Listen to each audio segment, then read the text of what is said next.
తెలుగు రాష్ట్రాల్లో సంచలనం రేపిన మీర్పేట్ మహిళ హత్య కేసులో మిస్టరీ వీడింది. ఆమెను భర్త గురుమూర్తి పక్కా పథకం ప్రకారమే హత్య చేసి మృతదేహాన్ని మాయం చేసేందుకు ముక్కలు చేశాడని, వాటిని వేడినీటిలో ఉడికించి తర్వాత పొడిగా మార్చి చెరువులో విసిరేసినట్లు పోలీసులు కీలక ఆధారాలు సేకరించారు. నిందితుడిని మంగళవారం అరెస్టు చేశారు. ఎల్బీనగర్ డీసీపీ ప్రవీణ్ కుమార్ ఇతర అధికారులతో కలిసి రాచకొండ పోలీస్ కమిషనర్ సుధీర్ బాబు మంగళవారం ఎల్బీనగర్ క్యాంపు కార్యాలయంలో కేసు వివరాలు వెల్లడించారు. రాచకొండ సిపి సుధీర్ బాబు తెలిపిన వివరాల మేరకు ఆంధ్రప్రదేశ్లోని ప్రకాశం జిల్లా రాచర్ల మండలం జేపీ చెరువు గ్రామానికి చెందిన పుట్ట గురుమూర్తి వెంకట మాధవిలకు 13 ఏళ్ల క్రితం వివాహమయ్యింది. వీరికి 2 పిల్లలు. గురుమూర్తి గతంలో ఆర్మీలో జవానుగా పనిచేశాడు. ప్రస్తుతం కంచన్బాగ్ డీఆర్డీఓలో కాంట్రాక్ట్ సెక్యూరిటీ ఉద్యోగిగా పనిచేస్తున్నాడు. రంగారెడ్డి జిల్లా బాలాపూర్ మండలం జిల్లలగూడలోని వెంకటేశ్వర కాలనీలో కుటుంబం నివాసం ఉంటోంది. దంపతుల మధ్య తరచూ గొడవలు జరిగేవి. ఈ క్రమంలో భార్యపై కక్ష పెంచుకున్న గురుమూర్తి ఆమెను ఎలాగైనా అంతమొందించాలని భావించాడు. జనవరి 13వ తేదీన భోగినాడు భార్య 2 పిల్లల్ని బడంపేట్లోని తన సోదరి సుజాత ఇంటికి తీసుకెళ్లాడు. పిల్లల్ని అక్కడే వదిలేసి భార్యను ఇంటికి తీసుకొచ్చాడు. మర్నాడు ఉదయం మళ్లీ సోదరి ఇంటికి వెళ్లి రాత్రి వరకు అక్కడే గడిపారు. 15న మరోసారి భార్యతో కలిసి సోదరి ఇంటికి వెళ్లి రాత్రి 10:30 గంటలకు ఇంటికి తిరిగొచ్చారు. ఇంట్లో పిల్లలు లేకపోవడం, అపార్ట్మెంట్లోని ఇరుగు పొరుగు పండగ నిమిత్తం వేరే ప్రాంతాలకు వెళ్లడంతో హత్యకు ఇదే అదునుగా భావించాడు. పథకం ప్రకారం జనవరి 16న ఉదయం 8 గంటలకు భార్యతో అకారణంగా వాగ్వాదానికి దిగి ఆమె తలను గోడకేసి బలంగా బాదాడు. దీంతో ఆమె స్పృహ తప్పి పడిపోయింది. ఆ తర్వాత ఆమె గొంతు నులిమి చంపేశాడు. మృతదేహాన్ని బాత్రూంలోకి తీసుకెళ్లి వివస్త్రను చేసి మళ్లీ శవాన్ని బెడ్రూంలోకి తీసుకెళ్లి బెడ్పై పడేశాడు. పదునైన కత్తితో ముందుగా వెంకటమాధవి 2 భుజాలు నరికాడు. తర్వాత కాళ్లు కూశాడు. కాళ్లు చేతులను చిన్న ముక్కలుగా చేసి బకెట్లో వాటర్ హీటర్తో ఉడకబెట్టాడు. తర్వాత వాటిని బయటికి తీసి సింగిల్ బర్నర్ గ్యాస్ స్టవ్ మీద బాగా కాల్చాడు. కాలిన ముక్కలను రోల్లో వేసి పొడిగా దంచాడు. ఎముకల పొడి, చిన్న చిన్న మాంసం ముద్దలను టాయిలెట్లో వేసి ఫ్లష్ చేశాడు. చిన్న శరీర అవశేషాలను తర్వాత పారవేసేందుకు వీలుగా ఇంట్లోని చెత్త డబ్బాలో వేశాడు. మిగిలిన మృతదేహాన్ని విడతల వారీగా ఉదయం 10 గంటల నుంచి సాయంత్రం 6 గంటల వరకు జిల్లలగూడ చెరువులో పడేశాడు. శరీర భాగాలను కాల్చుతున్నప్పుడు వాసన రాకుండా ఇంటి తలుపులు, కిటికీలు తెరిచిపెట్టాడు. బాత్రూం, ఇంట్లో రక్తపు మరకలు దుర్వాసన పోయేందుకు డిటర్జెంట్, ఫినాయిల్తో శుభ్రం చేశాడు. పండుగ తర్వాత ఇంటికొచ్చిన పిల్లలను నమ్మించేందుకు గురుమూర్తి ముందుగానే ఓ కట్టుకథను తయారు చేసుకున్నాడు.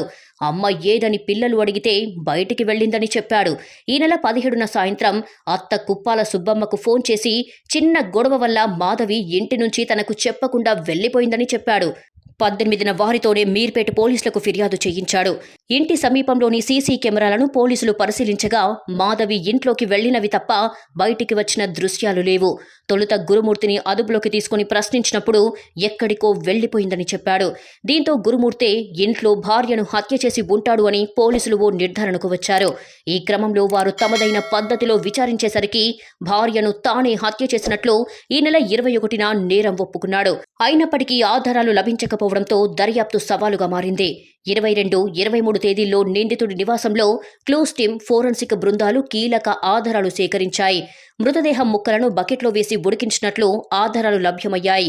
నిందితుడి ఇంట్లో నుంచి స్టవ్, కత్తి, రోలు, పోత్రం బకెట్, వాటర్ హీటర్, హత్య సమయంలో వెంకటమాధవి ధరించిన దుస్తులు, ద్విచక్ర వాహనం, 2 సెల్ ఫోన్లు, ఇతర వస్తువులను స్వాధీనం చేసుకున్నారు. భార్యను పాశవికంగా హత్య చేశారన్న పశ్చాత్తాపం గురుమూర్తిలో కనిపించలేదని రాచకొండ సిపి జి సుధీర్ బాబు తెలిపారు. భార్య పొట్టిగా ఉండటంతో సులువుగా ముక్కలు చేశానని ఒప్పుకున్నాడు. విచారణలో పోలీసులను తప్పుదోవ పట్టించే ప్రయత్నం చేశాడని, కానీ సాంకేతిక ఆధారాలు, సీన్ రీకన్స్ట్రక్షన్లో ఆధారాలతో సహా దొరికిపోయాడని చెప్పారు. మనిషిని ఇంత క్రూరంగా చంపుతారా అని మేమే నివ్వెరపోయామని జి సుధీర్ బాబు తెలిపారు. దీంట్లో సైంటిఫిక్ ఎవిడెన్స్ ఏదైతే అవసరం ఉంటుందో అవన్నీ మేము కలెక్ట్ చేస్తాం. అవి కోర్టు వారికి మేము సబ్మిట్ చేస్తాం. అంతేకాకుండా ఈ వ్యక్తి కొన్ని రోజులుగా ఇతను వాళ్ళ చేస్తున్నటువంటి ప్రవర్తన పైన కూడా మేము we have certain information about him. ఇక్కడ నేరస్తుడుగా నేరం చేసినప్పుడు తప్పకుండా ఆయన యొక్క ఎవిడెన్స్ అక్కడ వదిలిపెడతాడు. ఆ ఎవిడెన్స్ వదిలిపెట్టిన ఎవిడెన్స్ని పట్టుకోవడమే ఆ పోలీస్ అధికారుల బాధ్యత. సో ఆ ప్రిన్సిపల్, మాకు ట్రైనింగ్లో చెప్పిన ప్రిన్సిపల్ ఆధారంగా ఇతను చేస్తున్న తప్పులు అతను అనుకున్నాడు, అది ఎవరు చూడరు, ఎవరు ఒక్కడే ఉన్నారు కదా అని. కానీ we got sufficient evidence to prove this and we got that. చేసిన తర్వాత ఆ ముక్కలు అవన్నీ చేసి ఒక బకెట్లో వేసి 6 o'clock టైంలో ఈవినింగ్ తీసుకెళ్లి అక్కడ ఉన్నటువంటి జిల్లాల కూడా చెరువు దగ్గర తీసుకెళ్లి పెద్ద చెరువు తీసుకెళ్లి అక్కడ వేసాడు. వేసేసి ఒక బకెట్లో ఒక పెయింట్ చేస్తారు కదా, ఆ పెయింట్ వేసి దాంట్లో పెట్టి తీసుకువేస్తాడు.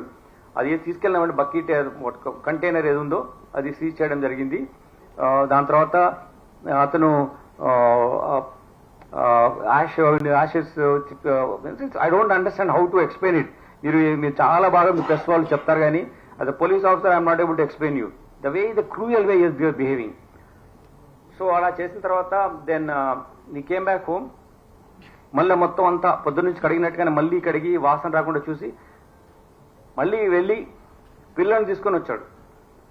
అంటే చూడండి అతని మనస్తత్వం. తీసుకొచ్చి మదర్ ఎక్కడ ఉందంటే ఇట్లా బయటికి వెళ్ళింది అని చెప్పేసి ఈమె మీద లేనిపోని విధంగా చెప్పి పిల్లల్ని ఏదో చేసి పడుకోబెట్టి మెయిన్ బెడ్రూమ్ ఏదైతే అతను చేసినాడో ఉన్నాయో అది మాత్రము వెళ్లకుండా యాక్సెస్ కంట్రోల్ పెట్టి లాక్ చేసి పెట్టి బయటనే ఉండి అట్లా 2 days గడిపాడు. దాని తర్వాత వాళ్ళ పేరెంట్స్ వచ్చి అడగడము, తర్వాత విధి లేని పరిస్థితిలో మిస్సింగ్ కేసు మిస్ అయింది నాకు తెలియదని చెప్పడం మూలంగా వాళ్ళ మదర్ వచ్చి మనం కంప్లైంట్ చేయడం, ఆ కంప్లైంట్ ద్వారా మనం ఇన్వెస్టిగేట్ చేయడం మొదలుపెట్టాం.